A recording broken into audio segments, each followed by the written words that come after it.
आमर आदरणीय मुख्यमंत्री श्री नवीन पट्टनायक को यही प्रथम विश्व ओडिया भाषा सम्मेलन रे वर्तमान कार्यर आरंभ रे आमे गान करिबा कंठकवि लक्ष्मीकांत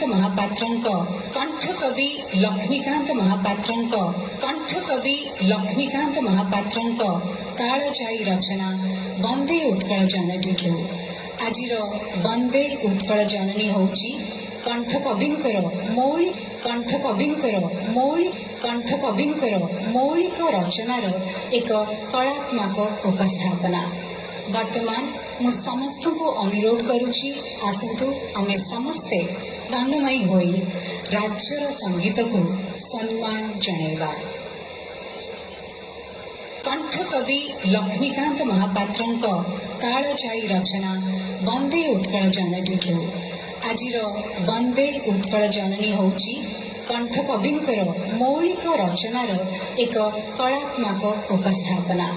वर्तमान मु समस्त को अनुरोध करुछि आसंतु आमे समस्ते दानमयी होई राज्यर संगीत को सम्मान जणेबा। नमस्कार, जय जगन्नाथ। मु सन्हति पाणी गतकाली ओडिशा सरकार द्वारा आयोजित प्रथम विश्व ओडिया भाषा सम्मेलन आरंभ होइथिला। तार उद्घाटन समारोह रे मु ओडिशा सरकार तरफरु मास्टर ऑफ सेरेमनीज थिली। उद्घाटन समारोह बेलू मु भूल रे कांत कवि लक्ष्मीकांत महापात्र को कंठ कवि लक्ष्मीकांत महापात्र कही देथिली। एटा गोटे स्लिप ऑफ टंग आउ को भी भावरे इंटेंशनल नथिला। सेति पई मु मोर भूलटा को विनम्र भावरे स्वीकार करूची आ मानुची और सेति पई मो मनटा भी बहुत कष्ट अछि। दीर्घ 20 वर्ष धरी मु कंपेयरिंग करूची prime minister presidents of India और आदरणीय मुख्यमंत्री प्रोग्राम्स गुड़ा हिंदी इंग्लिश और ओडिया रे और आज जाई ए स्लिप ऑफ टंग केबे भी मो हाथ रे हेनी।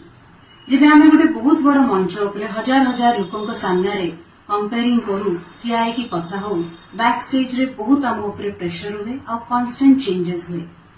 से बळू गोटे स्लिप ऑफ टंग ता केबे केबे हेई जाए। ओडिशा सरकार आउ तांकर पूरा टीम दिन राति धरी तांकर समय और बल लगे एई ओडिया भाषा सम्मेलन आयोजित करुछंती और प्रत्येक थर चेष्टा करुछंती कि ओडिशार इमेज और ओडिशार संस्कृति और भाषा पूरा देश और विदेश रे लोकप्रियता और सम्मान पाऊ। जेतेबेले गोटे स्लिप ऑफ टंग को नेकी ट्रोलिंग करा जाउची आउ ताकू ताच्छल्य करा जाउची ए पूरा चेष्टा उपरे पानी पड़ी जाउची और गोटे नेगेटिव इम्पैक्ट आम ओडिशा उपरे पड़ुची। सेथिपाई मु आपण समस्त को विनम्र भावरे निवेदन करुची कि आपण ओडिया लोकंक संगरे समर्थन रखंतु, जन जनक संगरे जोड़ी रहंतु। कहीं ना जदि भाषा जोड़े ताले भाषा अलगा भी करे।